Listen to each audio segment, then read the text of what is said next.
வணக்கம் நண்பர்களே. நம்ம டிஸ்க்ளைமர் எடுத்துக்கிறோம். நம்ம செபி ரிஜிஸ்டர் அட்வைசரோ ஆர்ஐஓ கிடையாது. நம்ம இங்க பேசக்கூடியது எல்லாமே தகவலா மாத்திரமே பார்க்கப்பட வேண்டும். இது யாருக்கும் முதலீடு சம்பந்தமாகவோ, பங்குகளை வாங்கவோ, விற்கவோ நம்ம எந்த ஆலோசனையும் கொடுக்கப்படல. எல்லா தொழிலும் ரிஸ்க் இருக்கும். ரிஸ்க் புரிஞ்சுட்டு எச்சரிக்கையோட தொழில் செய்யும்போது எல்லாமே நல்லா இருக்கும். நம்மள ஆதரிக்கிற அனைத்து நல்ல உள்ளங்களுக்கும் நன்றி. வளமுடன் வாழ்க. வணக்கம் நண்பர்களே. நம்ம ஆனுவலைஸ்டு அனாலிசிஸ் பார்த்துட்டு வரோம். அந்த வரிசையில இப்ப நம்ம பார்க்கக்கூடியது ஐடிசி. 2026க்கு என்ன வாய்ப்பு இருக்குங்கிறதுக்கான ஒரு தேடுதல் முயற்சி. ட்ரெண்ட் லைனை பொறுத்த வரைக்கும் ஃபாலிங் கமெட் அப்படின்னு சொல்லிட்டு இண்டிகேட் ஆகிக்கிட்டு இருக்கு. Highly financial strength, mid valuation, டெக்னிக்கலா மூமெண்டம் பெரிஷ்ல இருக்கு. அனாலிசிஸ் டு பிரைஸ் டார்கெட்டா 415 டார்கெட்டை அப்சைட் பண்ணியிருக்கிறாங்க. நம்ம இந்த வீடியோ ரெக்கார்ட் பண்ணக்கூடிய தருணத்துல 338ங்கிற லெவல்ல ட்ரேட் ஆகிக்கிட்டு இருக்கு. இவங்களுடைய பிஇ வேல்யூஷனை செக் பண்ணும்போது கரண்ட் பிஇக்கும் சரி, 1 இயர் ஃபார்வர்ட் பிஇக்கும் சரி அண்டர் வேல்யூ சொல்லிட்டு இண்டிகேட் ஆகிக்கிட்டு இருக்கு. இவங்களுடைய ஃபண்டமெண்டல் கீ மெட்ரிக்ஸில் high level of liquidity position maintain பண்ணுறாங்க, ஹை ரேட் ஆஃப் ரிட்டர்ன் எடுக்கிறாங்க. டெப்ட் டு ஈக்விட்டி ஆல்மோஸ்ட் 0 இருக்கு. பிஇயை பொறுத்த வரைக்கும் நமக்கு அஃபோர்டபிலிட்டியில் இருக்கு. அதே சமயத்தில் பிபியை பொறுத்த வரைக்கும் எக்ஸ்பென்சிவ் வேல்யூஷனாக இருக்கு.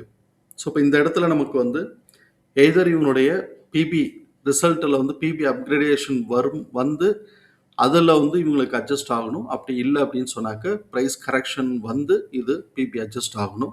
இல்லை ட்ரேடர்ஸ் இது இப்படியே இருக்கட்டும், நாங்கள் வந்து சப்சிக்வெண்ட்டாக அவங்க பெர்ஃபார்மன்ஸஸ் நல்லா இருக்குன்னா நாங்கள் தூக்கிட்டு போகிறோம் அப்படின்னு சொல்லலாம். ஸோ இப்போ எப்படி கொண்டு போகிறாங்கிறத நம்ம தான் பார்க்குறோம்.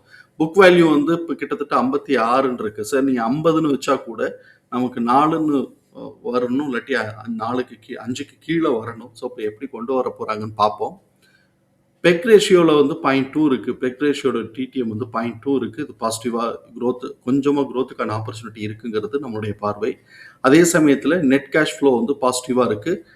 ரிலேட்டிவ் ரிட்டர்ன், நிஃப்டி 50யோட ரிலேட்டிவ் ரிட்டர்ன் பார்த்தோம் அப்படின்னு சொன்னால் லாஸ்ட் இயர் வந்து 33.4 மைனஸில் கொடுத்துருக்குறாங்க. இந்த வருஷம் எப்படி பெர்ஃபார்ம் பண்ண போகிறாங்கன்னு பார்ப்போம். பீட்டா ஸ்கோர் 0.5 இருக்கிறதுனால லோ வாலட்டாலிட்டிங்கிறதையும் கவனத்தில் எடுத்துக்கிறோம். ட்ரெண்ட் லைனில் பார்ட்டிசிபேட் பண்ணக்கூடிய அனாலிசிஸ்டோட ஃபோர்காஸ்ட் எப்படி இருக்குன்னு பார்க்கலாம். ரெவென்யூ ஃபோர்காஸ்ட் ஆனுவலைஸ்டாக நம்ம பார்க்கும்போது கிட்டத்தட்ட இவங்களுக்கு வந்து ஒரு இது வந்து 10%, 15% கிட்டக்க இவங்களுக்கு க்ரோத்துக்கான ஆப்பர்ச்சுனிட்டி இருக்குன்னு எதிர்பார்க்குறாங்க. இது 2026க்கு. இதே இது 2027க்குன்னு பார்த்தோம் அப்படின்னு சொன்னோம்னாக்க ஒரு 5% க்ரோத்துக்கான ஆப்பர்ச்சுனிட்டி இருக்குன்னு எதிர்பார்க்குறாங்க. இப்போ இபிஎஸ் உடைய ஃபோர்காஸ்ட் ஆனுவலைஸ்டாக பார்க்கும்போது 41% ரெடியூஸ் ஆகிறதுக்கு வாய்ப்பு இருக்குன்னு எதிர்பார்க்குறாங்க. இவங்களுடைய ஆனுவலைஸ்டாக நமக்கு வந்து எந்தெந்த எப்படி மூவ்மெண்ட் பிஹேவியர் இருக்கிறதுக்கு வாய்ப்பு இருக்குது அப்படிங்கிறத நம்ம சார்ட்டில் மார்க் பண்ணியிருக்கிறோம். அதை நம்ம பார்ப்போம். அதுக்கு இடையில நம்ம பார்த்தோம் அப்படின்னு சொன்னால் ப்ரீவியஸ் இயரோட ஹை அண்ட் லோ எப்படி பெர்ஃபார்ம் பண்ணியிருக்குன்னு பார்ப்போம். ப்ரீவியஸ் இயர்னு 2025 ஜனவரி மாதம் ஹை வந்து 491 வச்சிருக்கிறான். அந்த இயருக்கு வந்து ஹை வந்து 491 ஜனவரி மாதம் வச்சிருக்கிறான். லோ 390 ஏப்ரல் மாதம் வச்சிருக்கிறான். 2025 ஏப்ரல் மாதம் வச்சிருக்கிறான். ஸோ இப்போ எப்படி கொண்டு போகிறாங்க அப்படிங்கிறத நம்ம பார்க்கலாம். இப்போ நமக்கு வந்து இந்த இடத்துல ப்ரைஸ் மூவ்மெண்ட்டில் நம்ம கவனமாக இருக்கக்கூடியது பிரேக் பாயிண்ட்டுங்கிறது 416. ஸோ இப்போ 416 கீழே உடைச்சிருச்சு அப்படின்னு சொன்னாக்க நம்ம வந்து ஃபஸ்ட்டு கவனமாக இருக்கக்கூடியது 340, ரெண்டாவது அதுக்கும் கீழே வந்தாங்கன்னா 315, அதுக்கப்புறம் 315 கீழே உடைச்சாங்கன்னா 260, 239 இந்த ரேஞ்சிலலாம் நம்ம கொஞ்சம் கவனமாக இருக்கணும். அதே சமயத்தில் 416 மேலே பிரேக் பண்ணுவாங்களா அப்படிங்கிறது நமக்கு சந்தேகம் தான். அப்படியே பிரேக் பண்ணினாங்கன்னா 431 441 இதில் ரொம்ப கவனமாக இருக்கணும். அதே மாதிரி இந்த இடத்துல ஒரு பிவோட் பாயிண்ட் இருக்குது.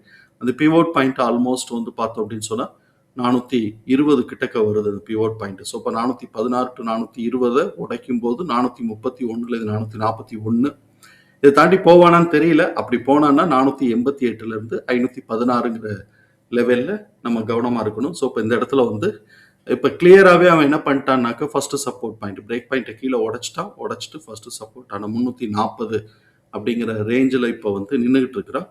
சப்சிக்வெண்ட்டாக 315 என்ன 310 இதுக்கு கீழே இறங்குறானா அப்படிங்கிறத நம்ம பார்க்கணும். அப்படி வந்ததுன்னா 315 இந்த ரேஞ்சை உடைச்சிட்டாங்கன்னா 239லேருந்து 260ங்கிற ஒரு ரேஞ்ச் ஆஃப் சப்போர்ட் பாயிண்ட் இருக்குது. பார்ப்போம் இங்கே எப்படி வருது அப்படிங்கிறத நம்ம பார்ப்போம்.